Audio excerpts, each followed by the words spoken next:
I was going to ask what about you, man, but I think you're still holding out. So I, You I almost gave made my man choke. I gave my update. I kind Still of holding laid out. out the fact that I'm not against it, and I'm certainly not Santa's bringing it for Christmas. one that's not get off my 2020 lawn. But I $20. just Yeah.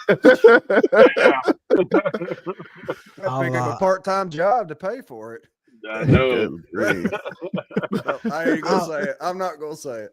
I ain't gonna say it. Charlie. Yeah. I'll get there eventually, man. I get there Mhm. eventually. I just, you 2025. I mean, that's in like 2 weeks, so that is valid. I mean, that is, yeah, that's touche. Touche. Is valid. It's I'll get there. I'll get there. I'm not tripping. Hashtag we'll get there. No rush. No rush. No, You know, rush. it's not going anywhere. I think that's truthfully what we all need to have a come to Jesus moment is the flight simming is not going anywhere. The developers seem to think that like we're going to stop flying and we're not going to pay for the airplane. So, Mhm. I mean, Yeah, I mean, we'll wait. We'll wait. We're still going to buy it. Yep. Spot on. exactly. Spot on. So, continuing that train of thought as well, to your point, Rob, you've seen a lot more people, even within your own airline, sort of jump on the bandwagon of flight sim and truly see the benefits of being able to interact with almost a true to life iteration of what it is you all fly out there in the real world.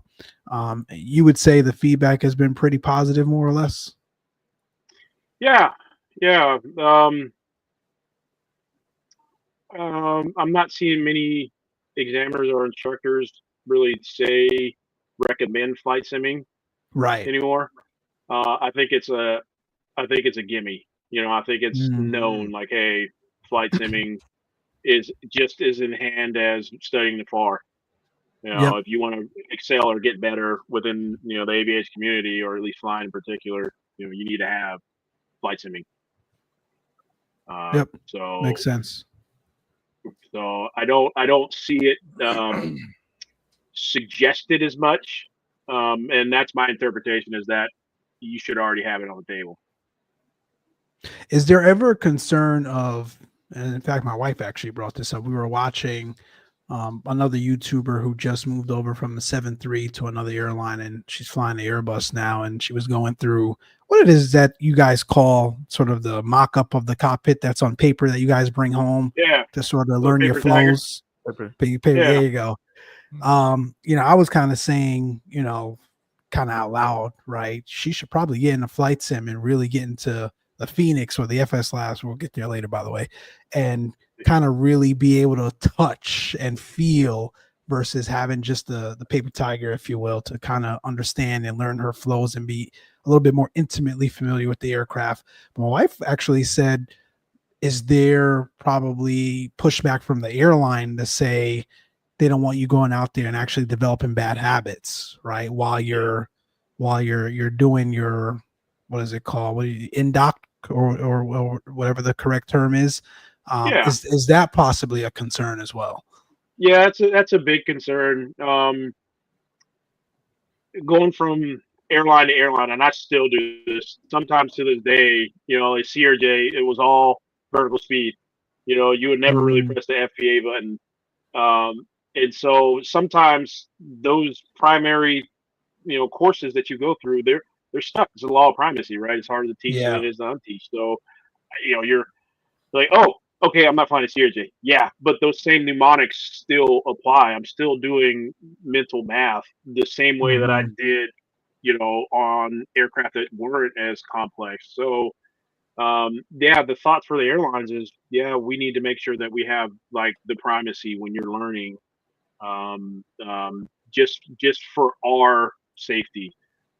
Because if you come in and that is a thing too, as well as we just talked about, just noticing a pilot that is on a flight simmer, but if you're learning the wrong way on your flight sim, then it does translate to learning the wrong way in the actual aircraft because your sim instructor is going to kind of pick some of those nuances out of it. And so if you're not taking sim at home as serious as you would in the actual aircraft, well, then when you get to the actual aircraft, It'll you show. might develop some bad habits that will end up showing. So it is a little bit of a catch-22, but I think more on the positive side.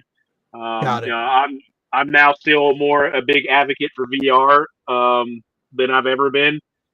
You know, VR is it. You know, I wish we can have a little bit more tangibility with, you know, you have to set and you're flicking your switches and you're, you know, and I wish we could have more integration with that, but you know, VR is. I'm sure that's coming. Yeah, that's easy. I should have listened a long time ago, man. And Yeah. I'll be the first to say, you know, shout out buying to a $400 TV, just buy a headset. Oh my gosh, man. You know, I can't. It's so bad. Ask Charlie and Johnny. It's so bad that I won't even fly if my VR is acting up. Just forget the whole thing. I'm done. Yep. Turn it off. Get on the couch Throw it and away. do something else. Find something else to do. You can't go back. It's so hard for me to go back and do it any other way. Yeah, I agree. 100%.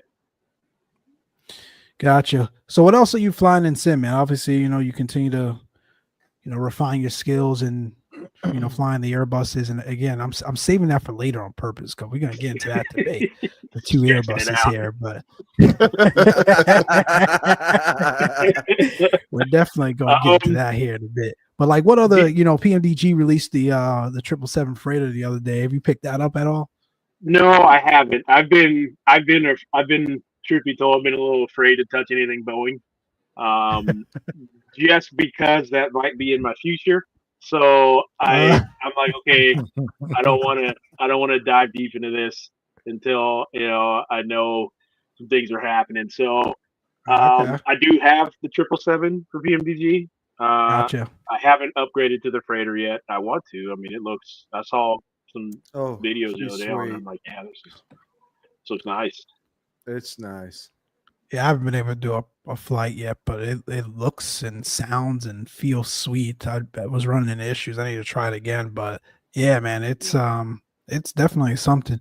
Charlie, how's it been for you? I know you've done a couple of flights. Oh man, it's been phenomenal. Like, what aspects of it do you enjoy? I know you were waiting on it for a while because you don't even have the. No, I don't have the straight up. I don't have the 300. The 300, yeah. Man, it just kind of fits my niche, you know. Like I just love doing like cargo ops and that kind of stuff. But the coolest thing, man, is when I flipped over in VR when I sat and I looked around, and it's like, dude, this thing is actually massive. Like this is like a New York apartment up in here. Like, it just blew me away, man. And then, you know, just the overall workability of it, you know, she's just smooth, and man, it's just, they did a great job with it. It's PMDG, man. You know, exactly we give them much crap as I give them, man. Every once in a while, but they come correct always. Every time. Every time. How's it been for you, Johnny? I know you've done a couple legs as well. Yeah, I mean, it's PMDG. Yeah, just leave it at that. Yeah, it's 777 from PMDG. You know what I mean? What more is there to say? I mean, what more is there to say? Yeah. I mean, you want to learn a Boeing, that's the best way to do it. That's the best way to do it. I mean, they come with and they kind of did to themselves because they set the expectation so freaking high, you know, until when they do have their little shortcomings they do have, you know. I mean, yeah, we're gonna give them a little crap, but you know, it's not just out of the, you know, coming from a premise of just, you know, being malice or anything. It's just because, you know, we're longtime customers who's bought, well, myself, speak for myself, purchase every freaking thing they're putting out. And yeah, you just have you know, there's certain expectations you look for in a PMDG product, and they've hit all the marks for me. I know there's been a lot of questions as it relates to the transition over to 2020. I mean, to 2024, and I think they'll treat us right. I don't think it'll be a situation to where, you know, we're full price for it again. Yeah, we're kind of left holding the bag. Yeah, I think there were some concessions made regarding that. So I have no worries about it. And if you haven't tried it, check it out. You heard it. No, it's again, you all know I'm not even gonna rehash it, but I'm an Airbus fan well before a Boeing, but even I enjoy the thing. They just shots fired. They just they do a phenomenal job and a great rendition of the product. So definitely got to give them kudos. Cool, man. So let's see, what else have I got for here? I'm purposefully holding out, man. We're gonna get to the labs versus Phoenix topic, but I'm purposefully holding out. So industry wise, Rob, you know, there's this recent, and it's kind of been there, but then it goes away, and then it comes back, and then it goes away.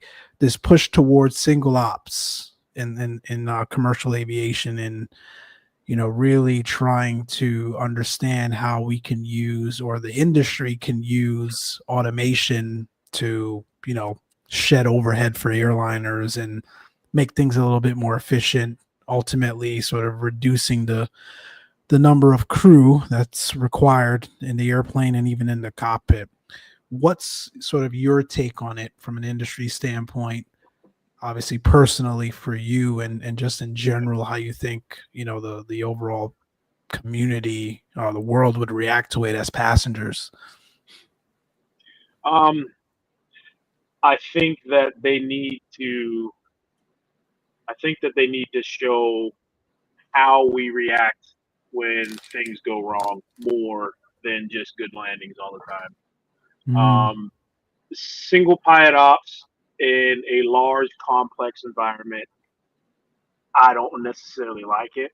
And I'm not saying that in perspective for like the sustainability for pilots. I look at it as having two qualified pilots in the cockpit all times is the standard. You know, Mike Tomlin said all the time, standard is a standard, right? But does the automation have its place? Yes, 100%. Does making everyone's job much easier have a conducive, inclusive workplace? Yes, it does. I want automation to continue to thrive, to continue to do better. But I need a two-party system for balances. And the reason why I say that is because I'm getting old, but we're living the magenta world where the older community will always be pushed out and superseded by the younger community. But the older community is not teaching the younger community about how things have been in the past. The older pilots, I feel, are not being as great of mentors as they can, because the plateau of level of responsibility has changed. Where they're 23-year-old airline pilots flying 737, you know, in the 90s and 80s, yeah, there were. But you know, we had 4 people in the cockpit as well at that point.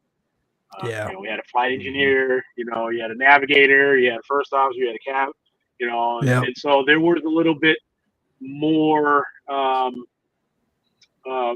there was a little bit more to deal with back in those days. Now, not so much. You know, we can be honest about that. You know, we've become a little bit more fluent in the airspace system to not handle the things that they've had to deal with in the 80s and late 70s. So, you know, Airbus has got their Dragonfly. Is that what it is?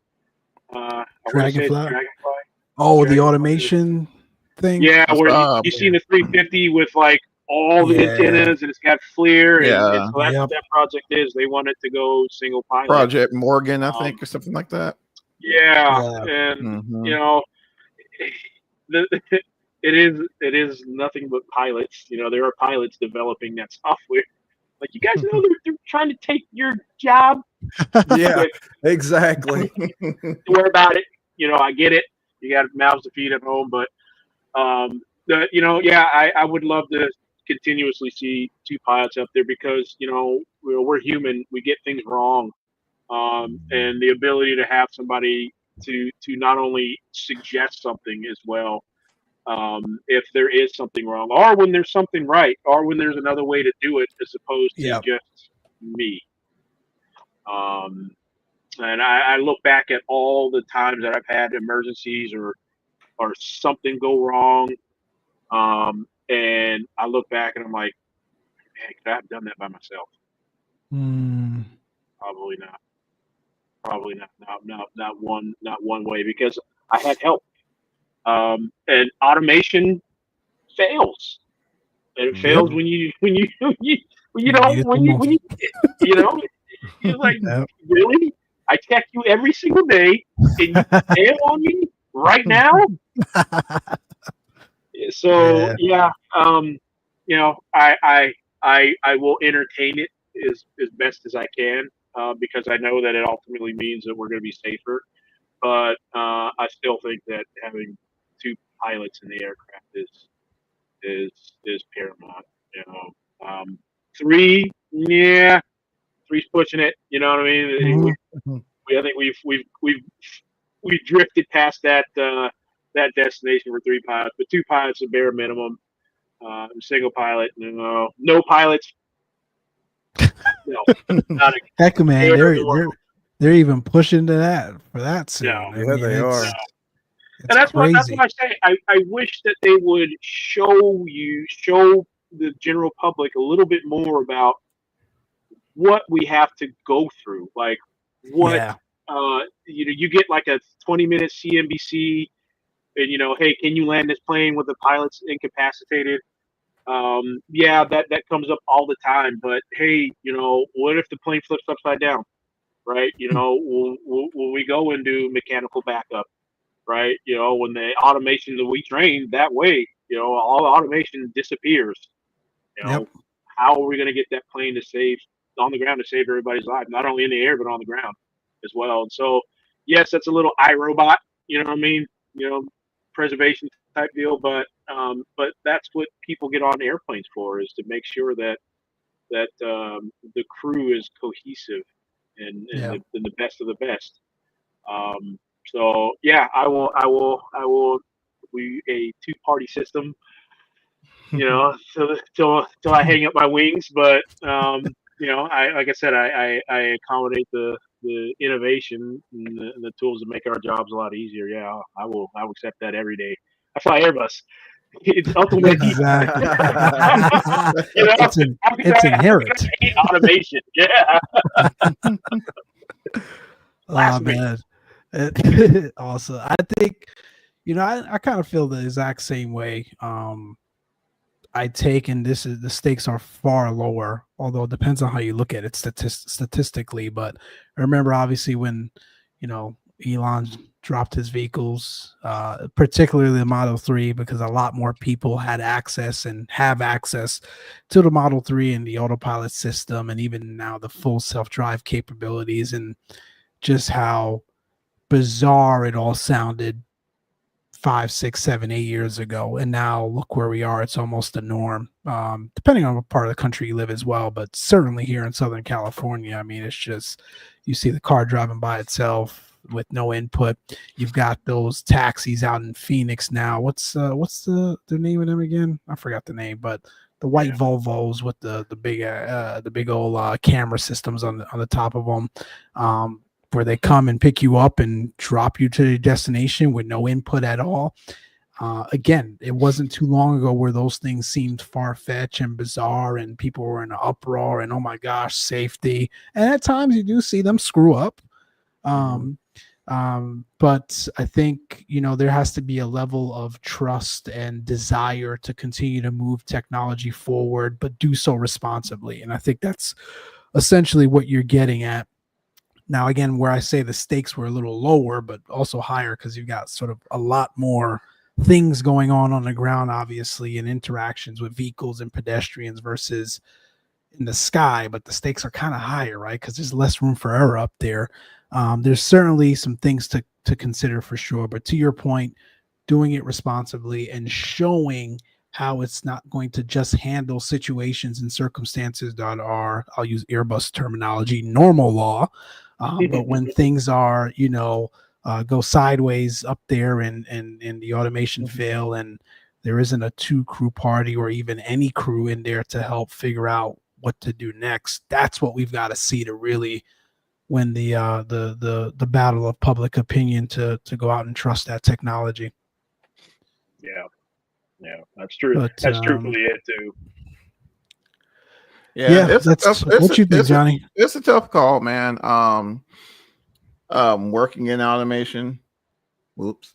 I've seen its application in various industries, logistics and things of that nature, and I've seen the results of that. And I've seen, where certain processes have been implemented leveraging automation that essentially got rid of several requisitions for companies. And it's one of those situations, kind of comparing a little bit in the aviation.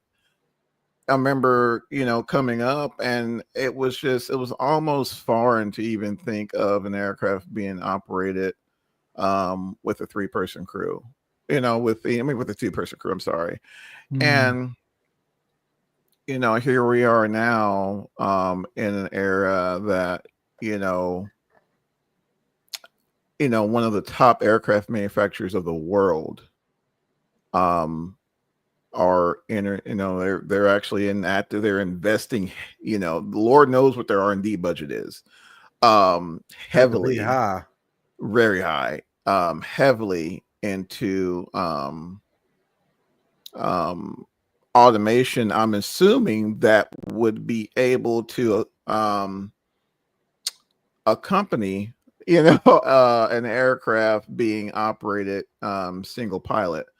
I do know there's a lot of technologies out there that are being thrown around. You got machine learning, artificial intelligence, things like that, that's starting to make its way into the scene. I think London's they've been doing a lot of work with it, with air traffic control.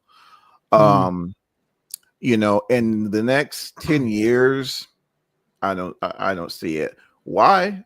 It's not the technology. I think the technology is there right now to implement it. But as many of you guys have pointed, I don't think the public would accept it. I don't think it's something that will ever be accepted anytime soon. 20 and 30 years from now, yeah, it's up in the air. Do you think, and I don't remember this, I'm probably not old enough to remember it, but what was the public opinion on going from a 3-crew to a 2-crew? Was there any backlash on, oh my gosh, how are you guys going to fly aircraft without a flight engineer? Are you kidding me? Or a navigator? You're going to get lost over the Pacific or the Atlantic? Wasn't that Boeing that got rid of that? They got rid of the flight engineer position? Yeah. So they started it. And then Airbus was kind of in on it too, because that first iteration of the 300 was a 3-person. Oh, that's right. Person crewed, and I remember the sentiment, man. They were what? That's crazy. It seemed like twirling their mustaches, like that's insane. Don't ask me how I visualize an old school 747 captain. But but it was just completely unheard of. But here we are, and even now, I mean, there are a lot of aircraft that are capable of being operated single pilot. I remember when I got typed in the citation, you go through the PIC type rating, but most of your employers are not going to operate it single pilot. Why? Because Big Daddy Insurance says no. Exactly. That's where you run into problems. So is the technology there to do it? Yeah. I mean, there are a lot of things now that they are AI driven that we utilize heavily even as it relates to public safety that we never know about that's operating in the back end. So that's a really good point. So, go ahead, let me finish. What's that?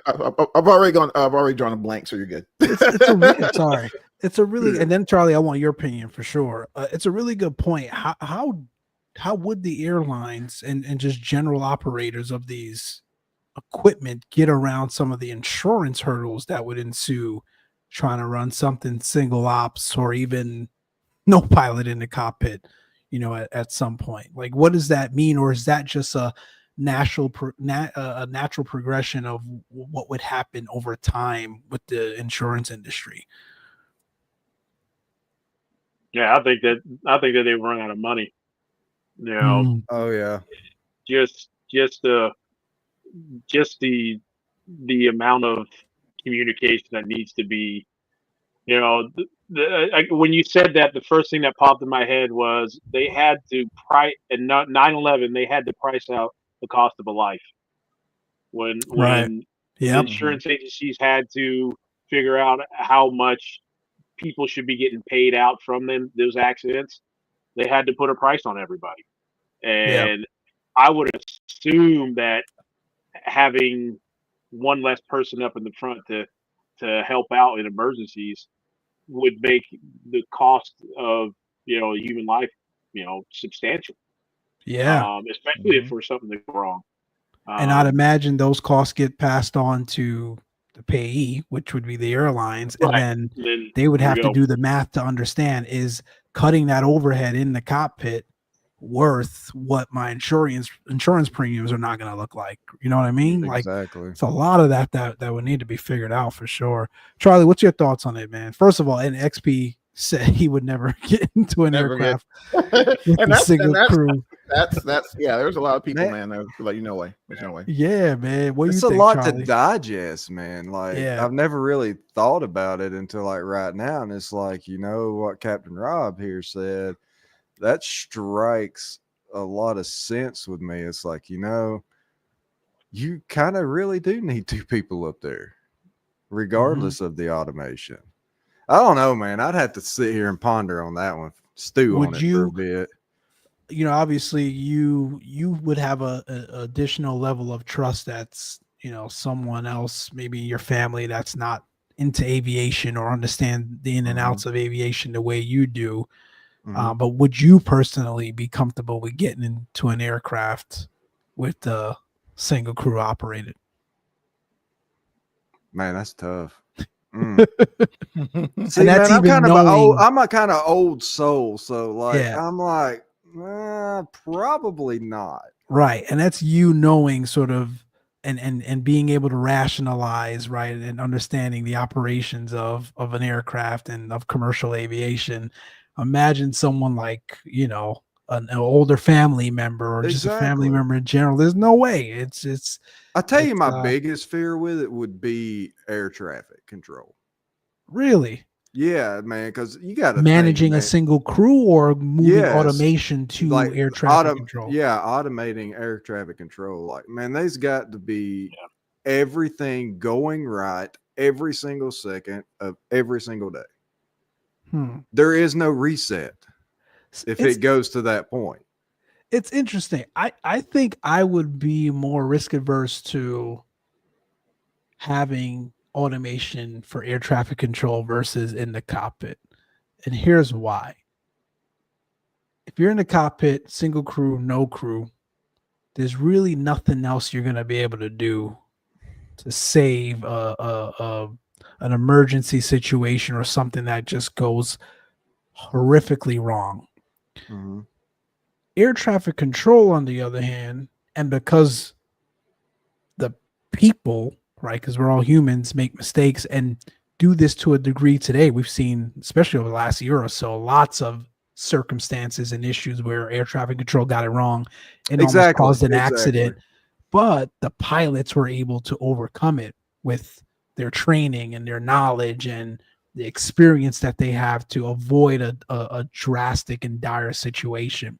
So that's why I would say I'd be a little bit more comfortable with allowing automation, full automation, even with air traffic control and the responsibilities that ensue there, versus allowing it up in the air 30,000 feet with no other recourse or sort of backup system, if you will. Yeah, that would be my only thing. But what's strange? It's like we have an issue with that, but we don't have an issue with automation controlling the Apollo lander at like 160,000 feet. You know what I'm saying? Because that's when you think about it, or Elon catching a rocket, early 60s or 70s. You know what I'm saying? That for the most part, that whole process, like reentry, was automated.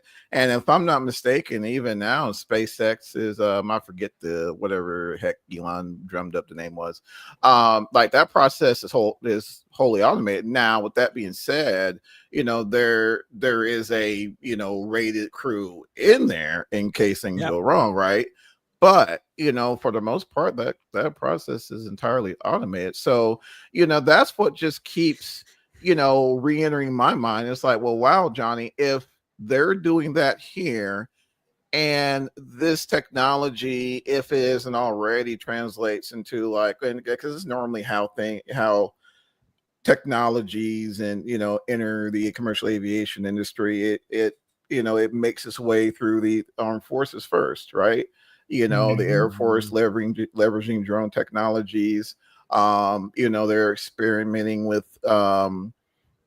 utilizing drones amongst manned fighter groups, and that's wild. And so coming up and having the opportunity to see I guess I call it the golden age of aviation, a point in time where you can look out in the airport and see more than like a CRJ, ERJ, Airbus, and Boeing.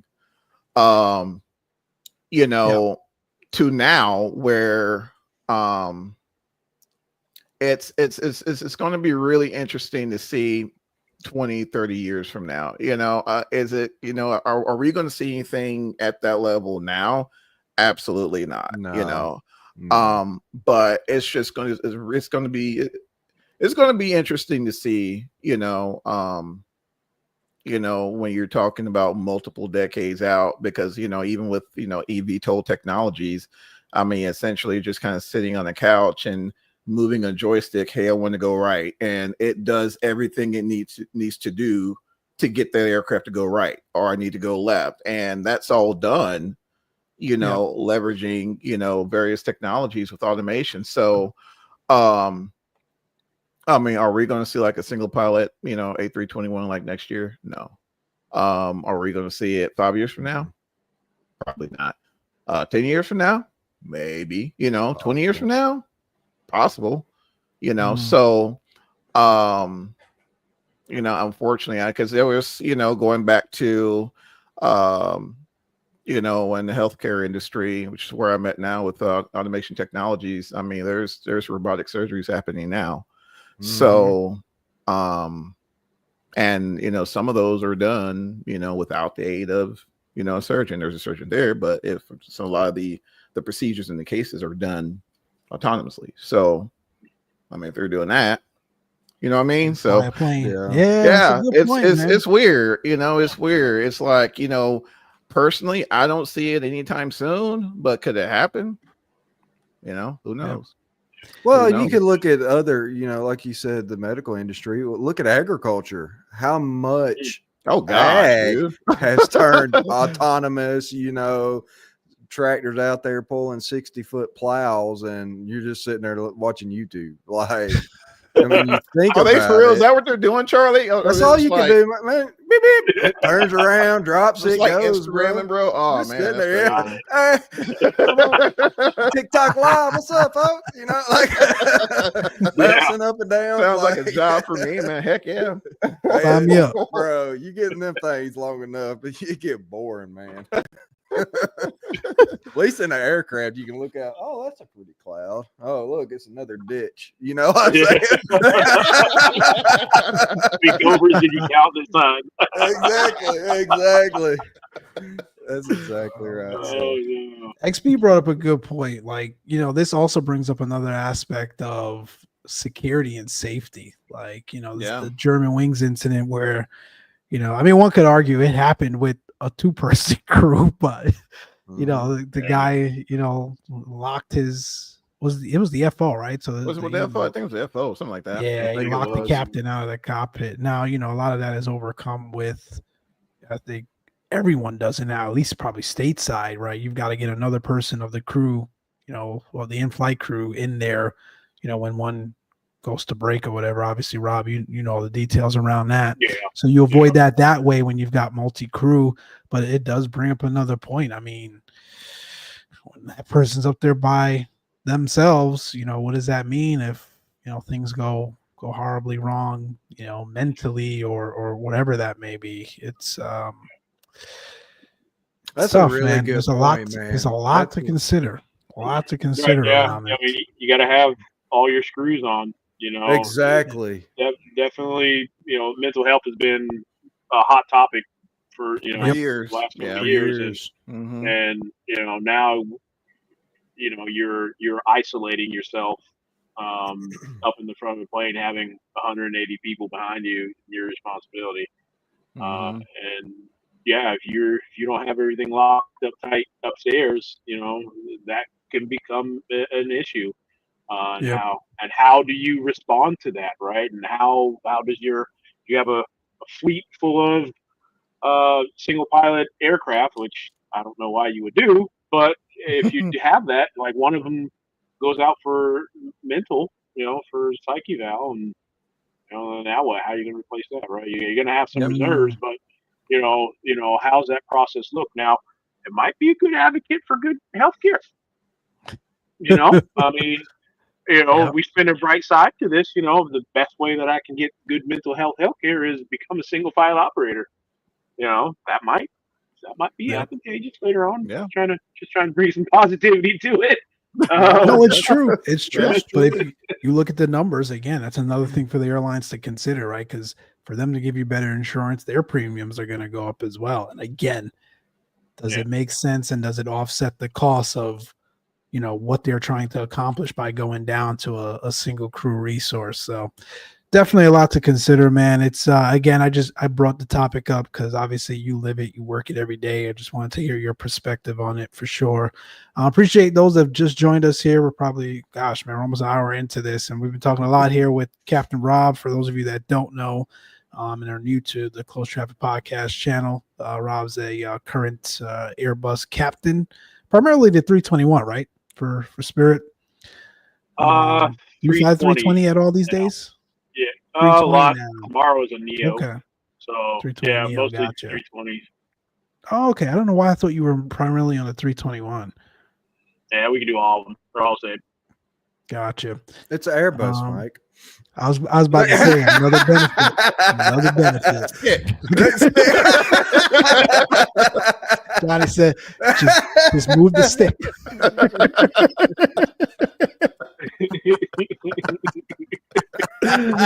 Oh man, you guys are hilarious. Listen, since you guys brought it up, we got too much, y'all. We got to jump into the topic now. We got to jump into it. Oh, here we go. Airbus and flight sim. So I think the industry, those that follow the podcast have heard the three of us and our perspective on it. You know, FS Labs showing up, you know, almost late to the game, if you will. 5 years late. Their iteration or providing an Airbus platform for Microsoft. Man, we can't take Charlie anywhere. Nowhere, bro. Like, golly, man. We'll see y'all after the first Charlie? year, folks. God, I'm reprimanded again. Gosh, man. Got to put my man in like IR or something. IR. No, but I mean, Charlie's not wrong. Like, you know, that is almost the perspective. Like, bro, you guys showed up 5 years late. Anyway, Rob, you've got the Phoenix aircraft platform. You've got FS Labs now, I've heard. You've flown both, obviously. You fly it in real life. Number one, I think, what is your overall take on sort of FS Labs showing up late to the game and what it means for the community overall? And do you think there's a positive or a negative there, or both? And then number two, the $1 million question that I think everyone wants to ask is, which one flies more like the real thing? Yeah. Boy. No pressure. No pressure. Gosh, Mike. Hey, man. I told you we were going to get into it. I got to get into it. FS Labs for me will always be the king. I won't come off FS Labs just in particular because they do a little bit more detail. They've always have, and I think that they're not going to stop that at all. I Breaking will bring news. up Rob says FS Labs trumps Phoenix. No, I'm joking. and not to highlight on, Phoenix did something that we hadn't been used to. Is taking the Airbus platform and making it better for flight sim. Everything that Phoenix has done, and even the I'm gonna get reamed for this one, but the fly by wire team, they've had the opportunity to do something that we hadn't been used to. I mean, X-Plane, we didn't really have this higher level sort of sim. So the Phoenix, I love it. It's gotten me through the times of 2020. 2024, I guess I really need to be honest. I am tired of seeing Airbuses around. Yeah. Airbus. All right, we've seen up Airbus. I'll do this for Johnny and Charlie. I'll give them the CT. I know they're tired of it too. Oh man, aircraft out there that need love. But and I was going to bring up the point too. That FS Labs has an MEL system, right? And so there are some components on your aircraft that do not work off the gate, right? So if you have a bleed malfunction or a bleed MEL, let's say for your left engine, right? Okay, so how you start, right? Or I'm sorry, how you going to tackle if there is an additional issue? And I bring this up because in the aircraft I've had this. I've had a bleed problem. And then we went out and had an additional problem with the bleed, and they couldn't communicate. There was nothing. Same bleed. The same system, but not the same bleed as a meal, but it was the opposite side. And so we depressurized. Oh wow! Right. So yeah, that sort of higher level thinking is more or less you need to know the systems behind it, and for the first time, maybe I can consider to say that FS Labs challenge that, because now you're going to have to understand how the system works, because if they give you an MEL, your system redundancy is highly relevant. And then what happens when your system redundancy fails too as well? So, I always want failures, makes me better, makes the community better. Do I think that the average player base is going to run out and seek failures? Probably not. It's a cool little feature to have, especially for like virtual airlines. Airlines in general, they live off the MEL. All the airlines do. There are components on the aircraft that are not working when we take off, right? And so it's designed that way. It's not essential because of the redundancy, but you have to be cognizant, especially when you read the MEL. It's like, okay, well, that's not working. What do I have left? And then what happens if you lose that? If I lose that, so you have to continuously think about that, and that would segue into being single pilot. Like, that dude better know systems. Yeah, I was about to say he or she, yeah, for sure, man. Very well. Yeah, and I admit it too. There's point in times where I just like, man, I know the system. Okay, I know where to find it. Okay, I go through it. I find it. I said, yeah, okay, that's that. Sometimes the person sitting next to you is more sharper. I was like, oh yeah, exactly. Boom, we're a cohesive unit at that point. But FS Labs kind of provides that system for you to push your knowledge a little bit further. Than we've had traditionally in the past. They modeled a lot of those back end system. The red wingtip fence circuit breakers. If you look in the 121 panel, back to your right, my left, or your left, my right. It's back here. They're red. They're colored, right? And so you can't pull those out, right? You can't you can't do anything. They're collared for that reason. They're just wingtip brakes, just in case we have asymmetry in our flap system. So, right, I'm like, oh, that's a first.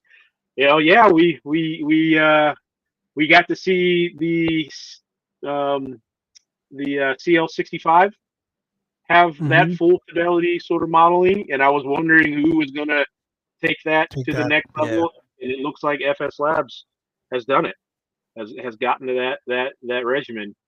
But that's not the only reason why I say that it's above the Phoenix. I will say the 321, it does feel a little bit just like the 321 in real life. To really get the full fidelity sort of feel how it would feel, you would have to have a stick that's 1-to-1.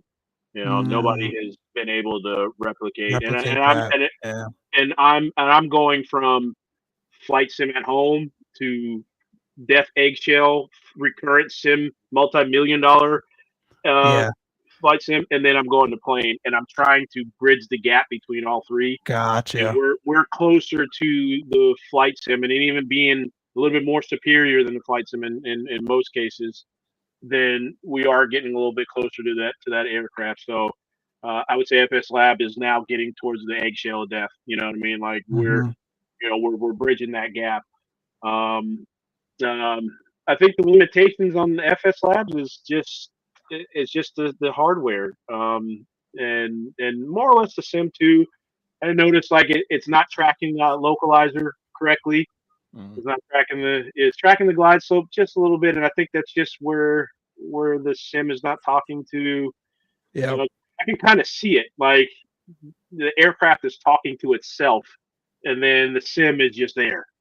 You see that's the way that I'm putting it, and it's kind of unique. But more often than not, I've had to click off the autopilot more.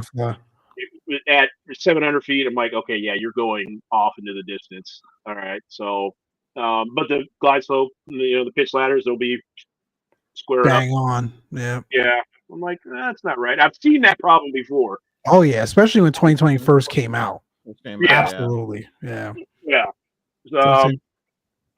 But I had a good, I'd say 15, 20 hours in the SS Labs. Damn. And I've run it through its paces. I have had it inverted. I have had it single engine. I've had it dual engine failure. I've had it aerodynamic flat, heavy, overweight. I did it all because I was curious. I was like, man, pour it out, man. That 321 is going to put restraining order. I'm telling you, it should. It really should. And I'd say it kept up. I don't think anybody truly would ever know what a dual engine failure would feel like in real life, other than Sully. I was about to say that's probably the only person. But I felt like it just had a little bit more glide power, and the wing for the 321 is identical to the 320. 320. So so I was expecting to see a little bit more down, falling brake, if you will. I had time to do X turns. I filled the engine at 4,000 feet, spun it back around, and the limitations, because I wasn't in VR, I couldn't get the gear to manually deploy. The manual gear deploy. Yeah.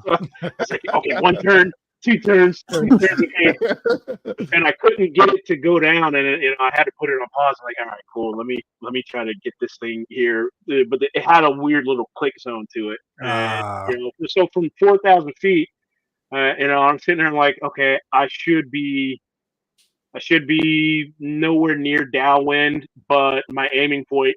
Anytime I'm dual engine failure, my aiming point is the center of the runway. I'm not aiming for the beginning every single time, no matter what altitude, because that buys me real estate later on down the road. And what's the glide ratio in that thing? It's 15-1. So the green on the Airbus, the best lift over drag. And depending on what altitude, it's dynamic. But it's up high, it's about 15-1. Down low, it's like 1-1. Mm-hmm. So you don't have much real estate, and then that's what was going through my head. I'm like, this thing is gliding a little bit more than what I expected to, and I had to do an X turn. So from 4,000, I got down to maybe 2,500 downwind of beam, and then cranked it over, and I'm like, all right. And I'm in alternate law at this point, so it's a direct stick relation. Yeah. And I'm like, yeah, this is the cues are there. If this is what it feels like, then maybe this is what it is. And I was able to get it down, and everything worked as it should. But I was expecting it to be more direct. I was expecting it to be more falling brick.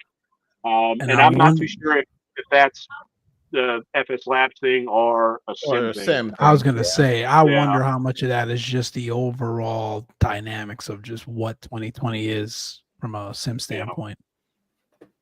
Yeah. All right, beat me to it, Mike. No, I think XP is spot on. It's a question, but I think you are 100% right. And I had said this to the fellas here as well when it dropped. They would have been much better off dropping the 321 Neo first. I think, there's probably a perspective of we've come this far. We invested this much time and money into it. We want to get our money's worth. There's probably even a version of, if they had dropped the 321 Neo first, they definitely probably wouldn't get sales on a 321 CEO after the fact. So I think they took the lesser of two evils and just came out with the CEO first. But I think even to a degree I would have, picked up that Neo. I'm not purchasing the CEO for many different reasons, but certainly the Neo I would have been more inclined to, because we don't have one, or at least a solid one. I know Land VFR, shout out to all that you've attempted to do, but it's not where it needs to be, and I think FSIs would have had a much more compelling story if it was the Neo that dropped first. Yeah, I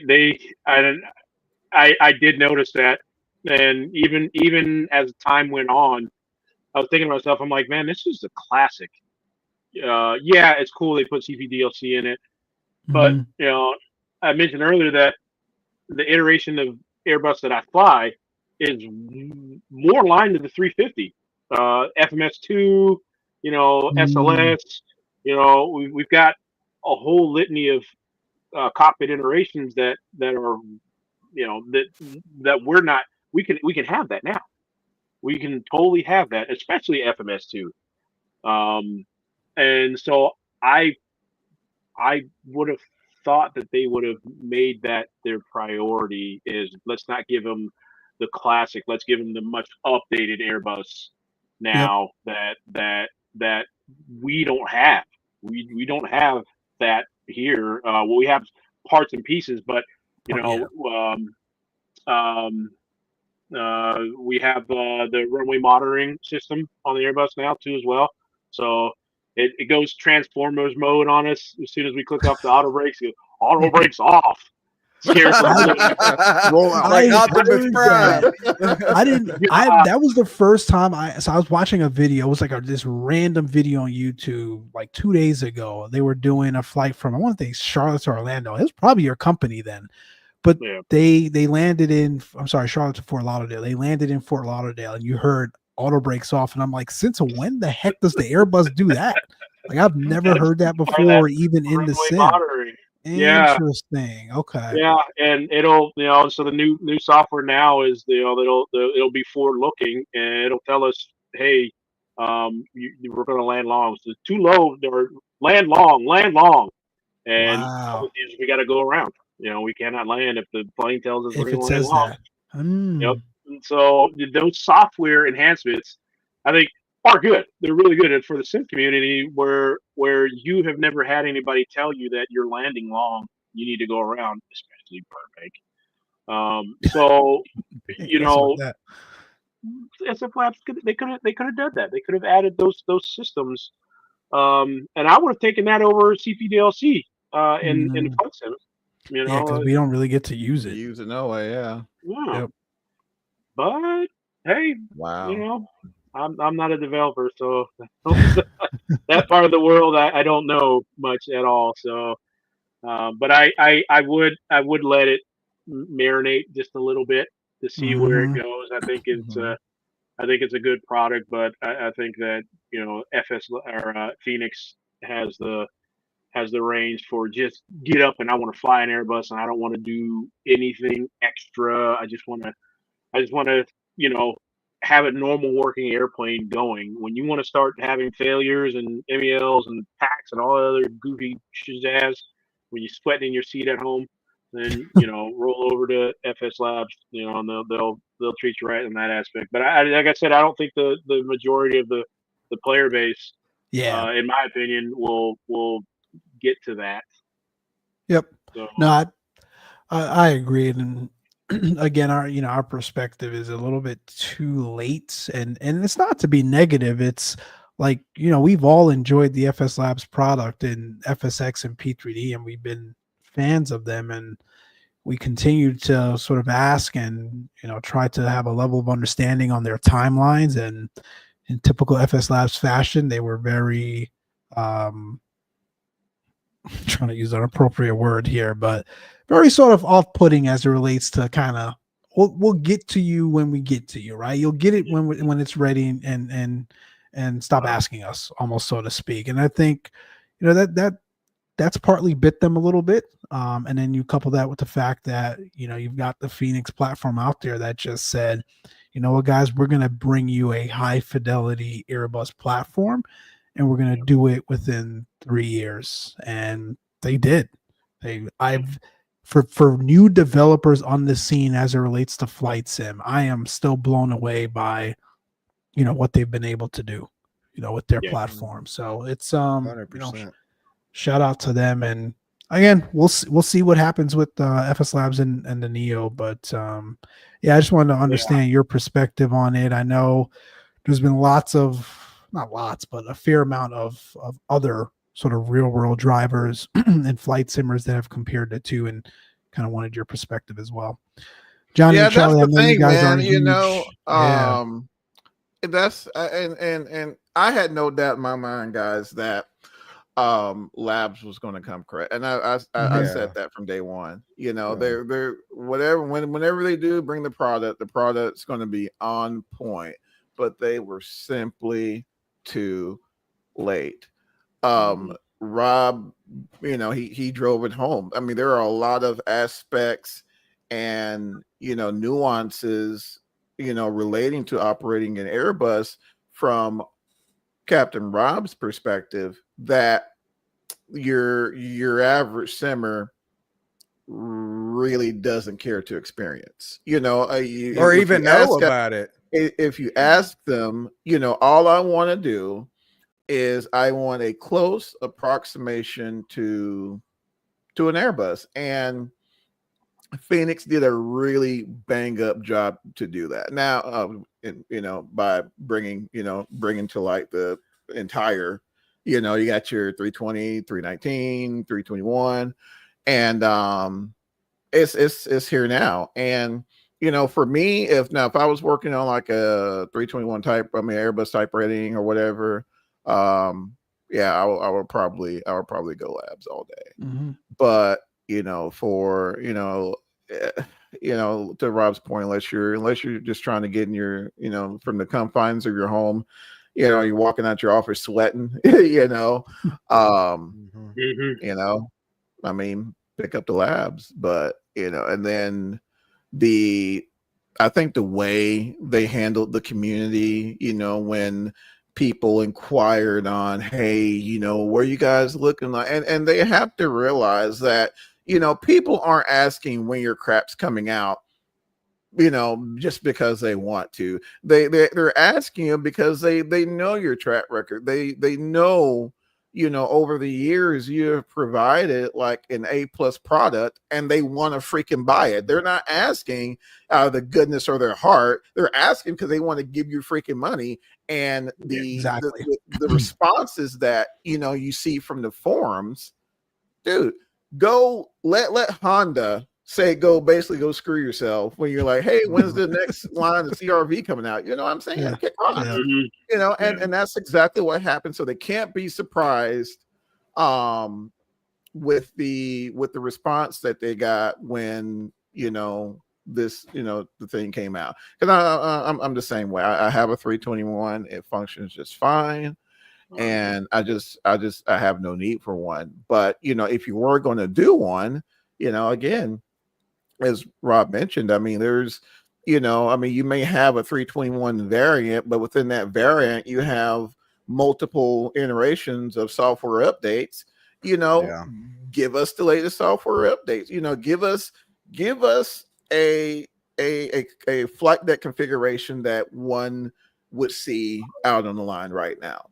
And it's not like they ain't got access to it. You know what I mean? Mm-hmm. So, I in my opinion, I really think they dropped the ball on it. I'm just gonna be honest with you. I saw it released, and this is, and I'm not ashamed to say this is the first Labs product I haven't bought. Same. And this is coming from a Boeing guy. And it's unfortunate, but everything that Rob mentioned in the show with the level of fidelity, the MEL system. I mean, I forgot what episode it was, but I said, I mean, the only way they could really inch out ahead of Phoenix at this point is if they come up with some sort of maintenance simulation or something along those lines. And it's like, that's exactly what they did. Exactly what they did. And man, it's just, I can't see myself picking it up, Yeah. The Neo would have, I think, done just a little bit better, but it's Airbus is clapped out. It's like, man, like you guys could have done something. Hell, we didn't take a 220 at this point. Johnny said that. Take my money. Take it. Yep. Yeah. We will not be having this conversation. Shoot, no, we wouldn't be streaming, or we wouldn't be here. We'd I wouldn't be streaming right now. Crazy. Definitely, man. Yeah. We'll see. Maybe they've got something. I don't know. I'm not on the FS Labs forums as much. I don't even have P3D installed on my computer, so that's how long I've even touched the FS Labs. But I was genuinely curious to see, like, hey, was there any difference between Phoenix? You have to do it, man. You have to. Yeah. For the larger community, Rob. For the larger community, man. You have to take one for us. But you know what, fellas? You know what? I would have I probably would have been a first-time buyer for the Concorde if they would have, because I don't know if you guys remember, they were also working on the Concorde as well. Yep. And they slept on that. I mean, I would have picked up a freaking Concorde, but man, another 321. Good, man. Good. Not for 2024. I think that was a little bit more icing on the crap cake, but make it for 2024 or make it cross compatible for both. The 2024 looks amazing, and just made it for 2024. Oh, they gatekeeping, y'all. That's wrong. That's wrong, man. And see, and that's what I'm talking about, fellas. Like they probably done took this off. It's absolutely insane to me, and it's so unfortunate because they're a brilliant development team. But sometimes I think the way they handle the community just really, it's just really not thought out. Like, you can't really treat people, the way, I see they treat people in some of those responses. You know what I mean? Especially folks that are putting food on your table. Yeah. Right. And it's so unfortunate, man. You see them all the time. Like, yeah, I got banned from. I think they were streaming. They were streaming the 320. I forgot what, I halfway watching, man, but they were streaming the 320. Someone brought up a valid question and they banned them. I mean, they kicked them off. Seriously, a valid question. Yeah, was it on Black Box's stream or someone else's? I think so. Probably Black Box. What did they? Do you remember what they asked? Man, I wasn't on it. I just happened to. This was all. Second. It was through the. Yeah. And somebody went back and was like, "Hey, I posted that or whatever," and they kicked me. I'm like, y'all really doing that? I don't know, man. It's wild, but yeah, you can't. The community is truly what keeping you afloat. And I'm not. I say all that to say, yes, we can be a little beside ourselves at times. Sometimes I think we are a little unfair to the developers. I think some things and some of the expectations we put on them are a little unreasonable. But at the same time, I think this is definitely they should definitely work on that. I mean, that's just all there is to it. But yeah, I mean, nevertheless, I mean, I'm not surprised that they seem like they ticked all the marks. Sounds like they still got a little dialing in to do on it, but I mean it's lab. It'll get there. It's lab. Yeah, They'll get it there. They'll get there. It'll come around, and for all we know, they might have the Neo and the Neo variants, already locked in. Just kind of spread it out, and see what the bias is for the Airbus. But yeah, I like I said, I like it, but I will find myself now because I was only 321, so. But I find more 321 Neos now more than the actual 321. So then that's a little different.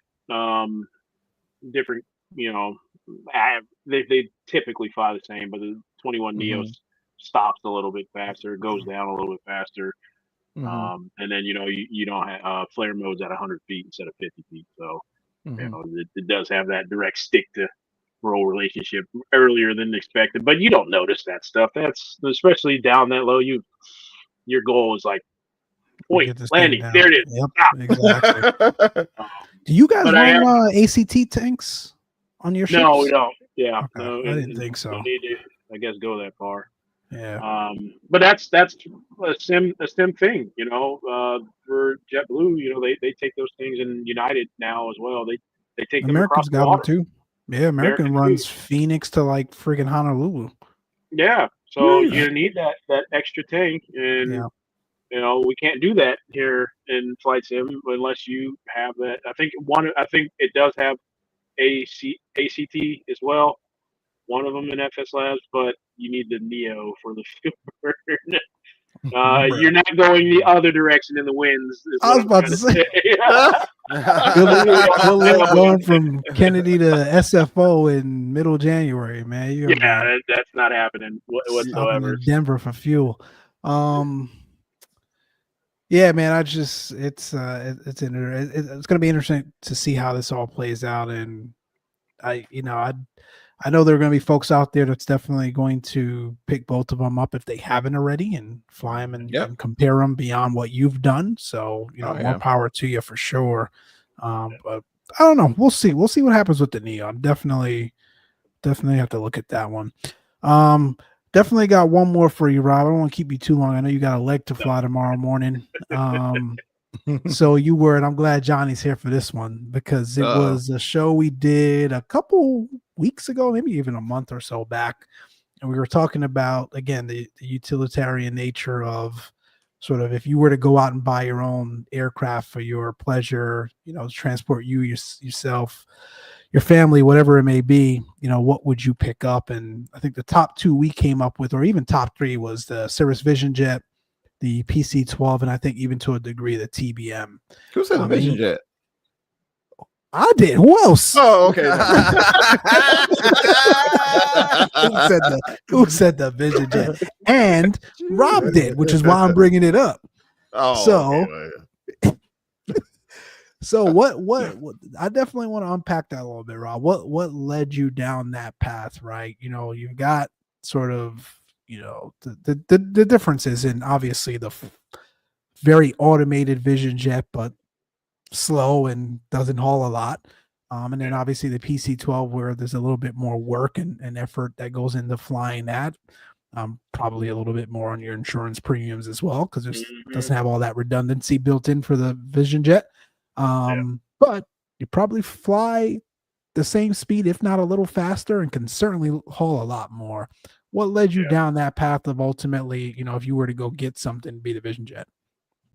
Just the tool for the job. I want to go to the Caribbean. Like that's part of the earth that I like. You know what I mean? So will I go from the Texas to the Caribbean in one day? Probably, but it's not annoying enough to not enjoy a 3-hour flight. And if it can do a 3-hour flight, I think it's capped out like two and some change. The Vision Jet? But yeah, I don't think it can fly that far, can it? No, you can get there. I got like 3, 2 something. 3.5. You can probably do 3, and it depends on how much fuel you got. Yeah, I would say I pack it in. I'm okay. big, you probably get like 2.5 max. Yeah, and so our mission for the Honda Jet or the Vision Jet was just more Caribbean ops. Not so much in the north at all. Not so much de-icing. But if I needed to go to Chicago for some odd reason, I could take that. When it comes to like European flying or over the world or long seas, I don't want to be up front. Like, that's part of me in my long haul nature is, I'm lazy. I would love to have somebody do the work for me. You know what I mean? So, ain't nothing wrong with that.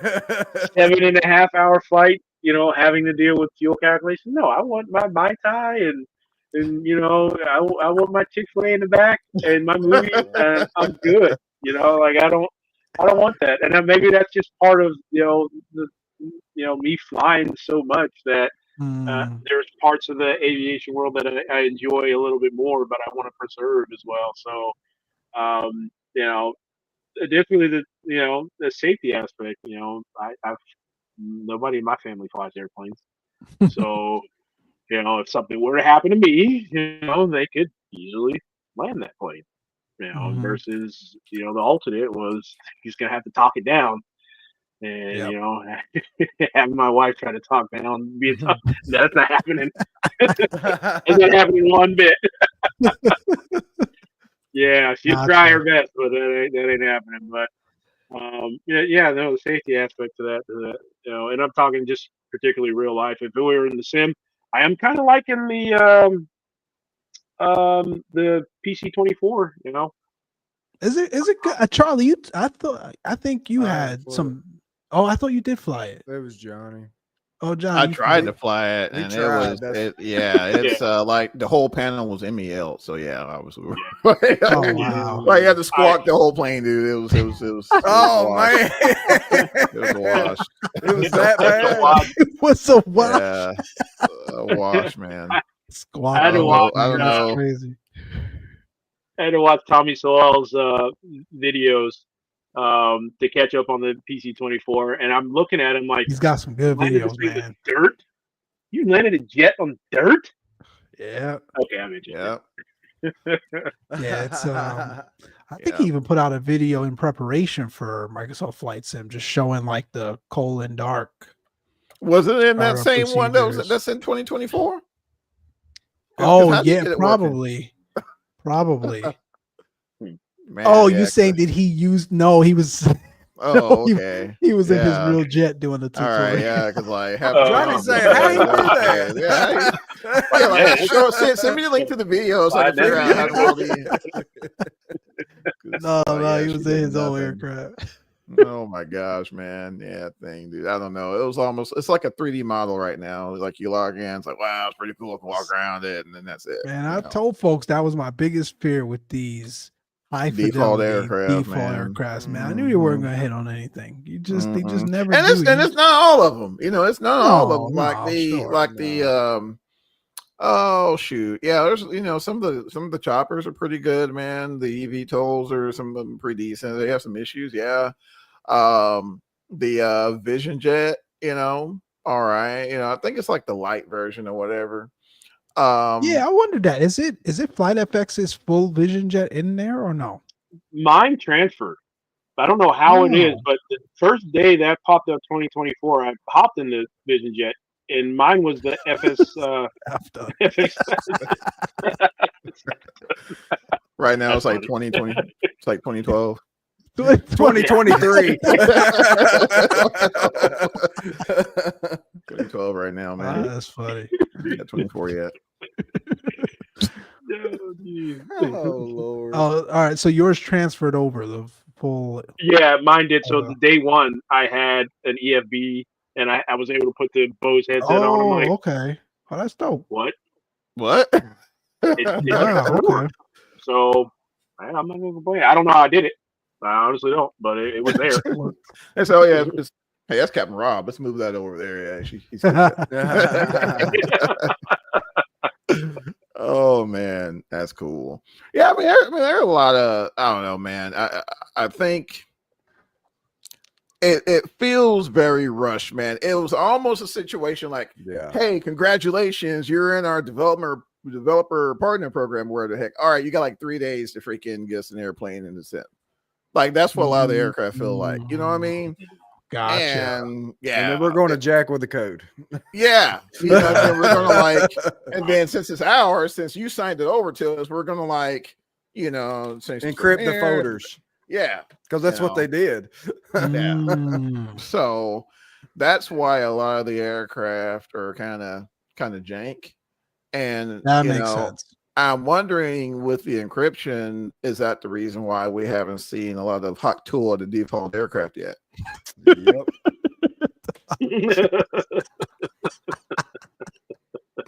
They're trying to get the coins. We're missing the hack tool mods, man. Somebody please give us the hot tool mods for the PC-24. For the love of all that's good and holy, please give it the hot tool and name it just like, dude, I will pay somebody to do that. Name it just like the hot tool mod. Hot tool mod, PC-24. Oh my gosh, that's hilarious. Oh my. Yeah, I didn't realize there hasn't been mods for some of these aircrafts yet, because I remember that's one of the first things we said was going to happen, like, oh, we're not too worried about the default aircrafts because like in 2020 someone will come through with some mods for them. So that hasn't happened yet. I haven't seen any. Now there might be some light mods like like the light pistons or something, livery, but nothing for these like I hadn't seen jets. Now I want to say someone did one for the Bonanza, but man, I'll be honest with you, dude. And it's not like that I don't like Bonanza, but then Bonanza is just like not the first thing when I dive into a sim right now. You know what I'm saying? Oh, exactly. I don't know, man. It's like a Piper Cub. It's like, all right, man. Oh yeah, all right, get out of the way, Piper Cub. Let me get to this PC-24. You know what I mean? I don't know. Right. No, I get you, man. Yeah, I think the Cub's pretty nice, man. I did try it. Yeah, you said, yeah. Didn't you send that one, Charlie? Mm-hmm. It was pretty. It was the red one. The red. It's the red one. What Draco? The Draco. Yeah, they put the Draco in there. Yeah, the Draco's there. Cool. I landed on a pyramid. You landed on a pyramid. I mean, yeah. I was gonna say, Johnny, I'm closer to our friends who are always late to the game on that one. I'm not gonna mention names, but that's what it felt like just now. I'm glad you caught yourself, man. We got a cease and desist. It's in the inbox.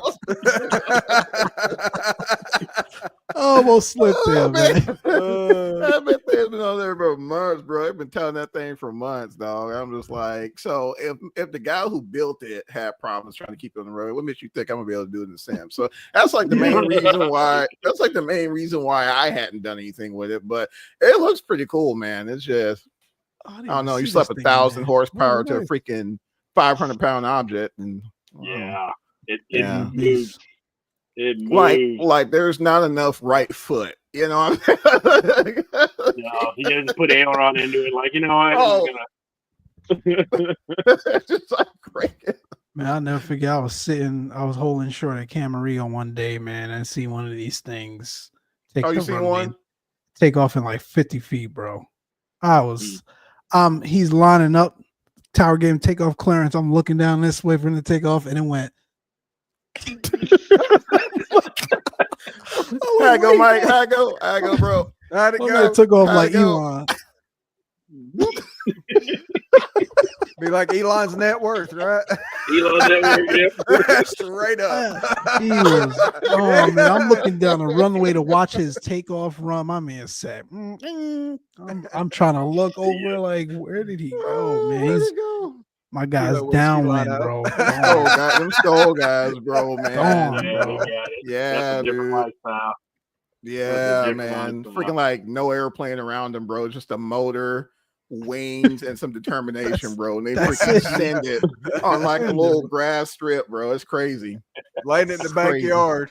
Yes, man. Matter of fact, y'all kid. No runway needed. Up the street from me, man. Some guy.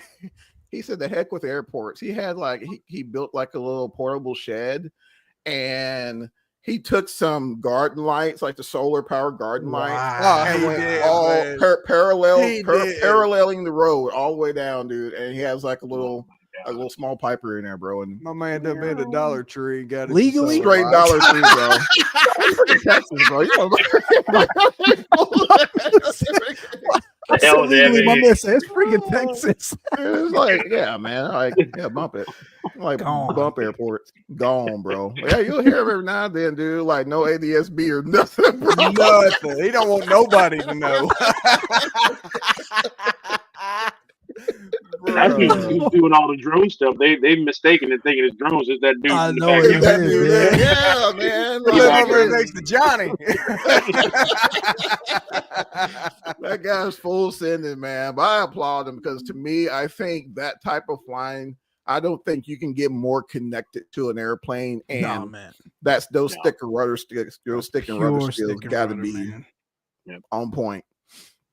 On point. But you know, I would love to send a lot of different airplanes, man. But the Draco, I'm good. Yeah, I'm good. I'm not messing with that one. I'm good. Awesome, man. A bind, son. A bind. Good stuff. I'm looking at my list here. Oh, guys, I know y'all don't care, man. I know y'all don't care, but I'm gonna go ahead and drop a little explain, man. So Torque Sim site. Yes, I missed that one. Yes, the 525 is dropping tomorrow. Guess the price. I know some of y'all may know, but guess the price. Well, I guess, fellas. I'll guess. Curious. What? 65? Whoa, $65? Heck no, man. $84. 84? 95. $84.95. $84.95. So like $87. $85. Yeah, about $87 tax tag and title. Yep. Oh my gosh. Man, that was everybody's sentiment, bro. Everybody's sentiment. In 2024, I mean, in the year 20, I know it's for X, but I'm saying in the year 2024 with these platforms that we've got and the that's crazy. And it's like your price is what the market will bear, bro. But I think the market told this is like pretty vocal. I think market research is about 6 years old is what I'm figuring. Bro, I don't know. Man, gotta be, bro. For what we're playing for aircrafts these days, no one's gonna pay for that. This has a Garmin 430 in it. What is this? Is this a 530? No, well, that and the UNS, what the heck? Because we had it in the top, that piece of crap. It was Universal. Oh, what the heck is it, man? It doesn't have a G1000 suite. No, what? I was laughing, bro.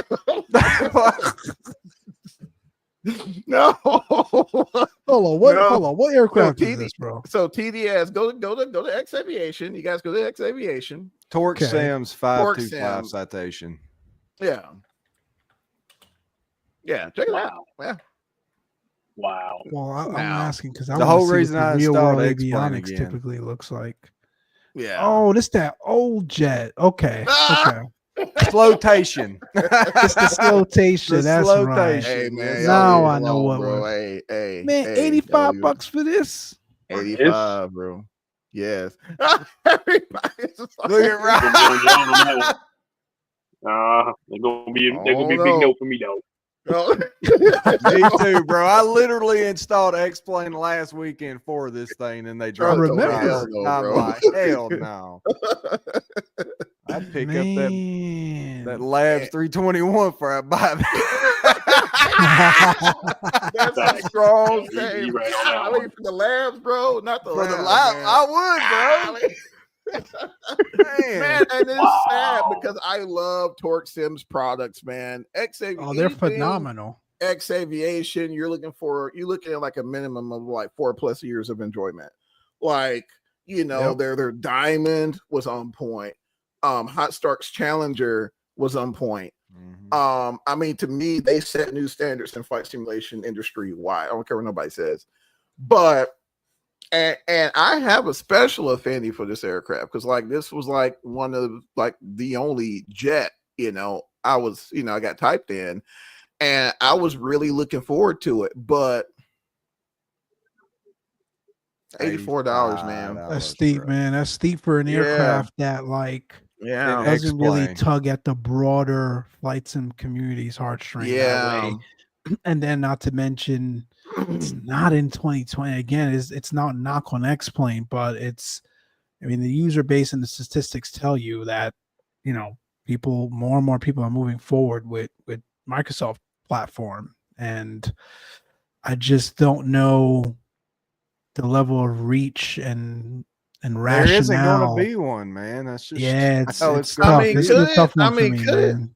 Could it be, fellas, that the price point is that because excuse me, because they realize that the market pool is much smaller in X-Plane 12. So they got to sell because they're afraid of not selling enough copies. That's the only rationale I can come Could to. be. That's fair. Because like for example, like the Hot Start dropped. I think they were one like 100, 125 $125 for it. But I mean, they basically took the Collins Pro Line system, avionics suite, stuck it in the sim. So yeah, you know what I'm saying? It's almost like the cost makes sense. Not only that, you're talking like a holistic, like maintenance simulation, like the FBO experience. Like they're selling an experience within a sim, right? So I can see the $130, like for that. But and I'm sitting here saying all this, and I'm probably still going to pick it up tomorrow just because. I was going to say, Johnny will be in that thing streaming it neck by neck Saturday. I'll be at a cattle sale. Be getting screenshots of a 525. Just like dropping them, bro. Like, oh my gosh, man, it's like a 50% chance of screenshot rain. You know what I'm saying? But yeah, man, it's still cool. Yeah, man, for sure. XP. I mean, it's I didn't think of that, but that could very well be it. But dang, you would think you could sell more at a lower price point than less at a higher volume. Yeah. I mean, you got to push volume, do you not, in X-Plane? You would think, man. I mean, it looks solid, bro. I know I was a developer, that's what I would do. They had Citation Max streaming it. He streamed it. Who did? Like Citation Max did? Yeah. Oh wow. Yeah, he streamed it. Gave it some pretty high accolade. And again, it don't take citation.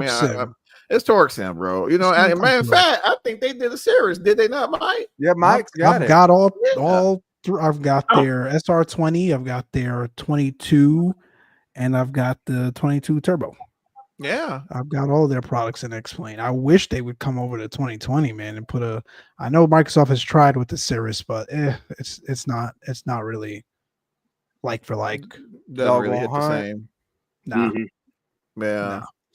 Yeah, So I don't know, fellas. And then in addition to that, I think they're working in conjunction with TD Sim. I mean, TDS Sim. Where the guy's name is, the 750. It's coming over to X-Plane as well. So that's going to be pretty sweet because Reality XP, man, like they just like I don't know where they went, but they're just kind of just gone, So I don't know. I mean, I would almost cop it to support them both just because of TDS. Yeah, and I think that's TDS kind of changes the game for sure. Oh, dude, it certainly makes the aircraft a lot more enjoyable and comfortable. Well, and you got more resources at your fingertips. Yep, a lot more familiarity there. As man, well. what's wrong with the KLN 94, man? Y'all act like the KLN 94. I mean, you could learn it, Johnny, but none of us cut our teeth on it, but probably you and Rob, bro. So I mean. Am I gonna go spend $85 to go get it at 430? I'm saying, bro, like I'm hard pass, bro. Mike said he ain't got time. I don't have time. Because you got to go from once you go to Z, then you got to go through 0 through 9 to get back to A. So you go too far. No. And then trying to do it with a mouse wheel, bro. I knew I was going to get him, bro. I knew I was going to get him. I was like, man, bring this KLN 94 up, man. Oh, and the 89B, man. Nah, you keep that in 1980, bro. Have fun. Oh man. But yeah, so that's man, that's really, I mean, as far as what I'm concerned, but I mean, there's a little movement in X-Plane, man. But I think for the most part, I think a lot of my attention, as well as everyone else's, has really just been, man, 2020 and 2024 have been hitting on all cylinders like all this year. Flight sim is at a different level, man. Like we've never seen it. We say it all the time. Like it's just like my wild, and I'm sure for you and Johnny as well, Rob, who've been doing this for way longer than us.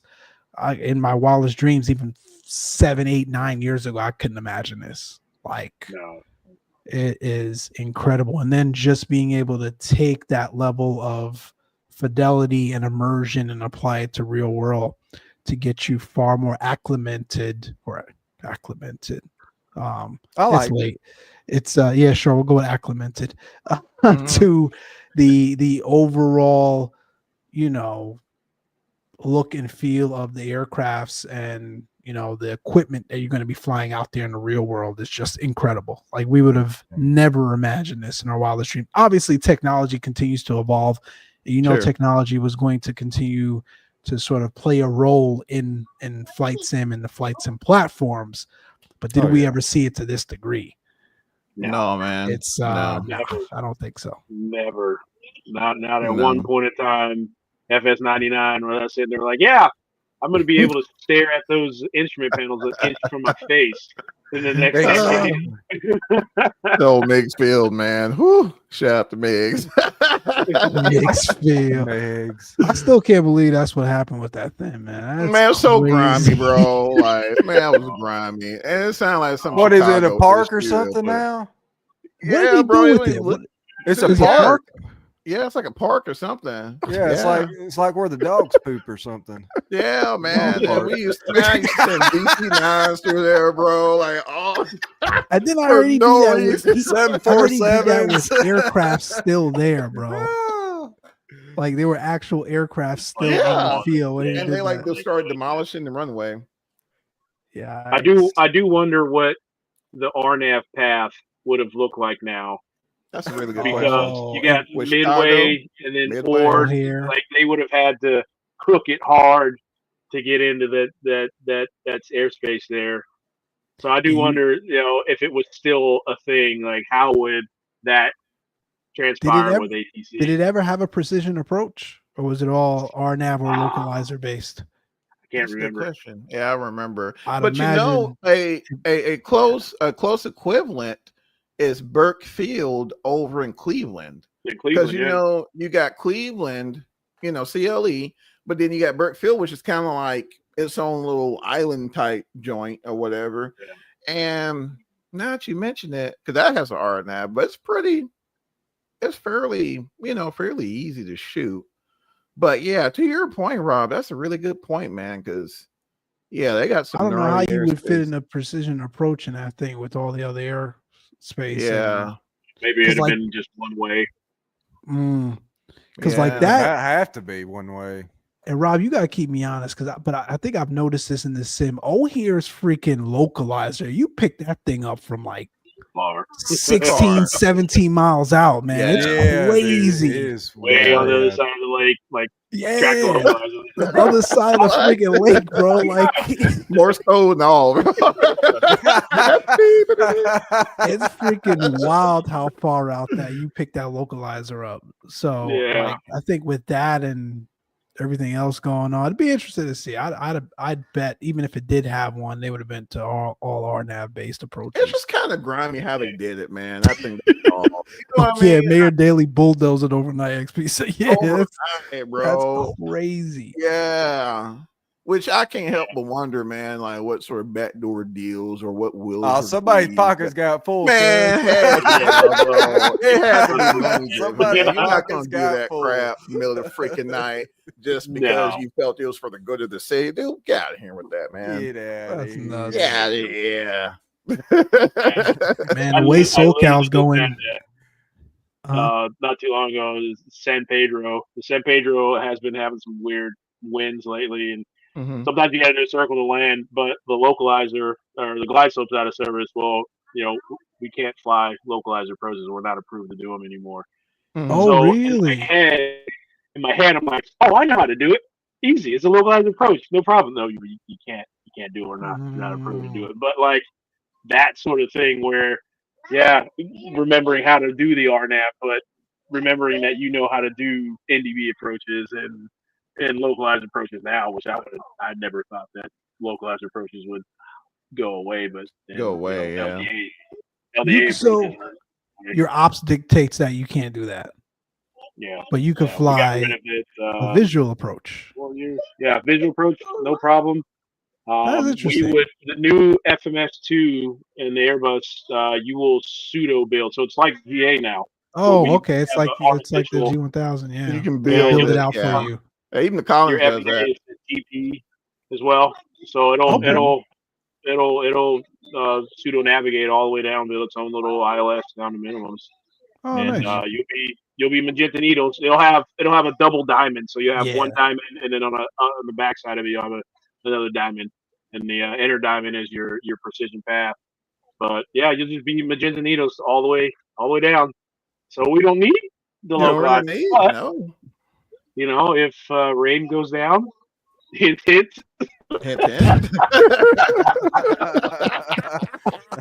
Yeah, so we don't have good rain coverage. So we got to vert. Yeah, that's nuts, man. Like getting less and less reliance on those ground-based navigation aids. Which brings me to another concept. Have you guys heard of leveraging? And I may jack this up. I don't remember what spectrum they were looking at, but leveraging 5G or frequency or channel and 5G as a means of navigation for like or to be at some point the predecessor or whatever to really yeah, there was. Now I don't know how far it got, but there was like talk of leveraging like a different spectrum, you know, close to what we use in our cellular devices as a means of, you know, like as a, I guess, either to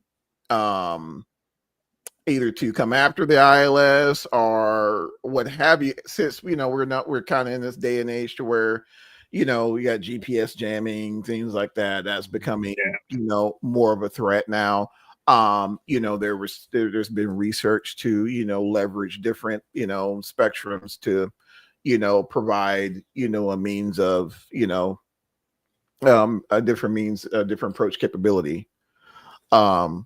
So it's going to be interesting to see, especially, in the here and now that, localizer approaches, because I'm sure your company, Rob, isn't the only one who has said like, what's the use for them.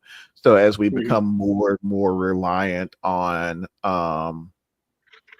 GLONASS, is that, does that present a threat? You know what I'm saying? It's kind of interesting to kind of think about that, since a lot of the the Collins Pro line, and I'm assuming the Airbus is utilizing that tech now. Even when you're shooting a visual approach, you still have some sort of visual reference, and the avionics. So I don't know. Sometimes I wonder if the ILS years from now will be what we know now as the ILS. Yeah, I think so. I wouldn't be shocked. I mean, it's funny though, because they're still gonna make you fly it on a check ride, but dang sure will, bro. I'm surprised, y'all. Yeah, bro. Indy approach on a check ride. That's highlight of the times. Yeah, they took that off. I didn't have to do that, thankfully. But thank goodness. VOR, ILS, game is freaking. What's the other one? I did a localizer approach. Circle. Holds. I mean, how often are you guys holding, Rob? Quite a bit. I mean, this year. Really? I did. The last hole was down in Medellin, and it's, I don't know. I mean, certain destinations, like, all right, you're just gonna have to trust your gut and just add gas. Like, I don't know why I need extra gas, but I'm gonna need it. Yep. About a quarter of the way down to Medellin. I think we were in Cinemair airspace, and then on the arrival in the Medellin, we got a hold, and it was not even published. This wow. approach says, "Are you guys alive?" Oh yeah, makes sense. Hold at this fix, and I'll call you back. That's it. We both look at each other like, okay, wait, where did you tell us to hold? And in Medellin, it's a RNAV, and it's like a block sort of arrival. And he kind of had us hold on the right square, but it's not published. There's which way to turn. And then you think it was EFC. So I'm like, EFC, how long are we going to be here? In the whole, like, in mountainous terrain down there's always a thunderstorm. So it conveniently put us right around the thunderstorm. We kind of had to edit the downwind leg just a little bit to kind of stay around it. But that's wild. Yeah, we're building holds kind of all the time. Good luck with single pilot or no pilot doing something like that. Oh yeah. Going back to what we talked about earlier, right? Yeehaw.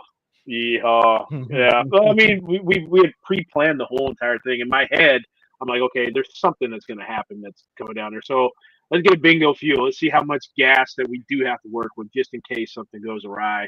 We did have an alternate. I think the winds were a little bit too strong to land on one of the runways. So we had alternate Bogota. And, I like to do that well in advance, probably right at our point of no return, our PNR. And start calculating, say, hey, how much gas do we need to not only land, but if we do land, how much gas we're going to need to get to Bogota.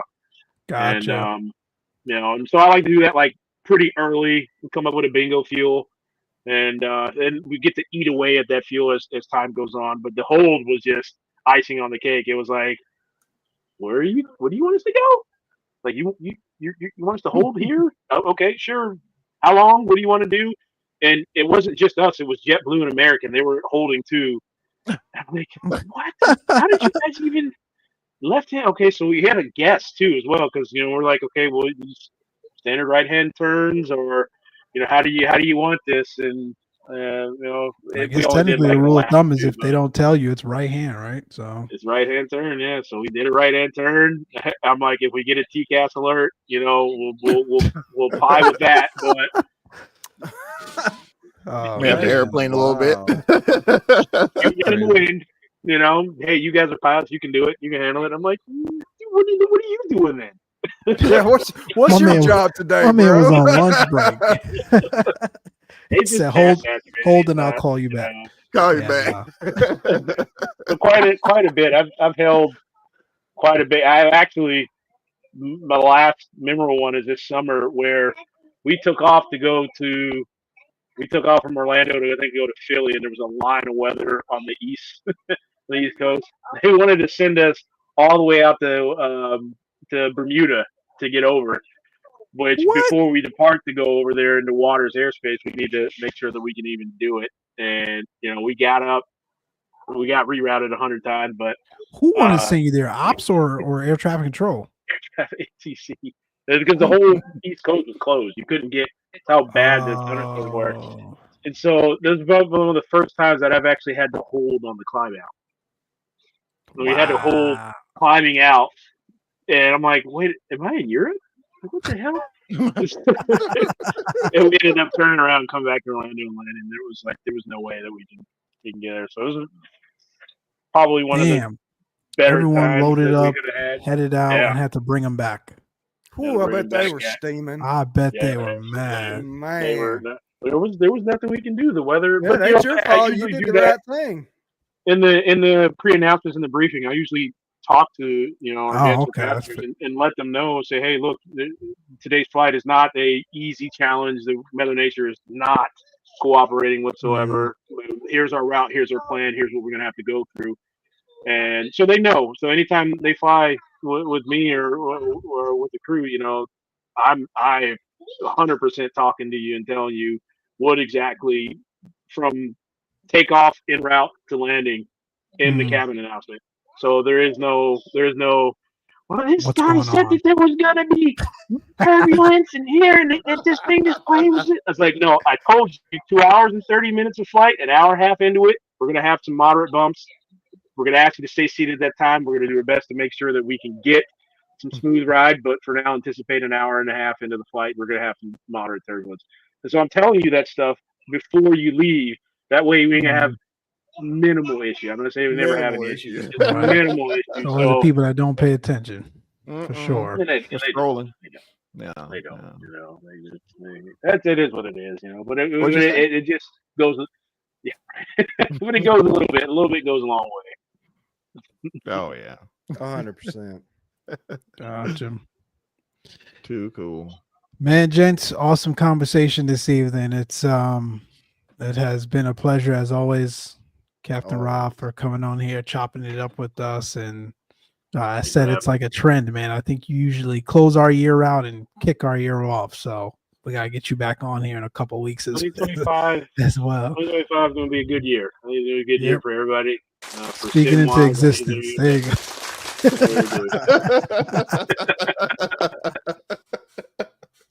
Nice, man. Johnny, man, since you were, late to the party, I'm going to give you the honors. I'll give you the honors to hit anything that we may have missed, any announcements. I've got one, but I'll let you go first. Yeah, I got an announcement. Mike has an announcement. Go ahead, sir. Oh man. All right. So Flight Sim Expo 2025. Rob, I heard you're gonna be there. My airline decides to go to that direction. I know, right? You'll be some women in the city with that one. I know, man. I know. Yeah, y'all better book tickets on who. You heard it. So. I know it's out there. If you're paying attention, So I get it. Speaking of Expo, so registration will be coming out here shortly, in a couple of hours actually. Yeah, that's tomorrow. So if you go to flightsimexpo.com, I'll obviously, as always, get stuff out on our socials for you guys to be able to interact and figure out where to go to get all that stuff done. I'll probably do it for my flight tomorrow morning, but I got 6 hours across the country to do so we'll get it done. I think they are anticipating, guys, record-breaking numbers. So please get your registrations in get your flights booked, your hotels, your accommodations, whatever that may be. It's a wonderful place in that part of the country, especially that time of year. No more sweating through our pants and shirts. And don't say that. Get up there and it'll be 98 degrees in Houston and Las Vegas here recently. And back home, rookie, man, you know the deal. It's the holidays back home. You know, all the details will be there, obviously, on their channels, and we'll get it over on ours as well as for you guys to interact with. But we're looking forward to it, man. It's gonna be, you know, a great year. The community is excited. You guys have fun. Aviation, awesome. and you know, Johnny will be there. Nice try. The community is you know, looking forward to all that Flight Sim continues to have in store. So it's gonna be excellent, man. We're looking forward to it for sure. Yeah, sir. Charlie, anything for you, man?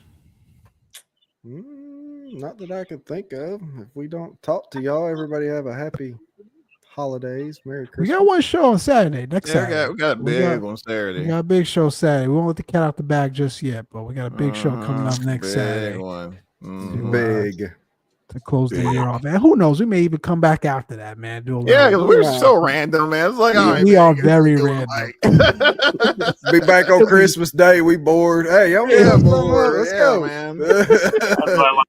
These children driving me crazy. That's CTP, man. Let's just jump on and talk. I kid you guys not, man. Charlie, Johnny, and I are chatting all day long. You would think we didn't have jobs, man. Like we chat. We chat all day long about just nonsense and aviation. So it's so bad. We all be thinking, God damn, we could have had a podcast out of this, man. Exactly. So there'll probably be other times as well before we close out the year where we'll be on to just chop it up, man. But as always, man, we appreciate the support. Our Patreon backers, Rookie, you're here with us tonight, man. We appreciate you. Johnny, I don't know them all by name, but you do. But each and every one of you, thank you for continuing to support the channel. Maybe I was gonna run the thing, dude. No, we just lost them all. Thank you, bye. Man. Like I know Rookie because it's top of mind and he's here, man. So I know that for sure. But like. But I know there are others, man, and we appreciate you guys. Don't let my animals, guys. My lack of consistency ruin that for you. And then shout out to our partners, man. Forget Extreme Flight Simulation, High Performance Group, Steve. We appreciate each and every one, and we will be going out to Colorado Springs, man. We got to get that trip booked for EFS to go check out the flight sim and whatnot over there. But it's late, man. I had a couple of these, so bear with me. I think we hit it all, man. Right? Am I missing anything? No, I think you did. All right. Yeah, you know, because I got the spaying in your animals, and then Charlie, he said he ain't got nothing. Then Captain Rob, anything for people, my friend? I'm just waiting for my A350 and the 757. Yes, sir. And that's already been bought, so there's no one there. But when will that 7.5 come? When will I don't know, bro. Maybe when the Cowboys win the Super Bowl. Shots fired, man. I'm expecting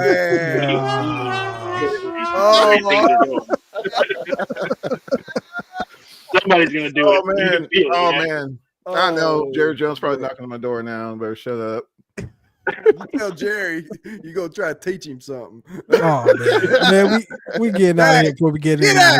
You all take care, man. Keep the blue sign up. We'll see you. See ya.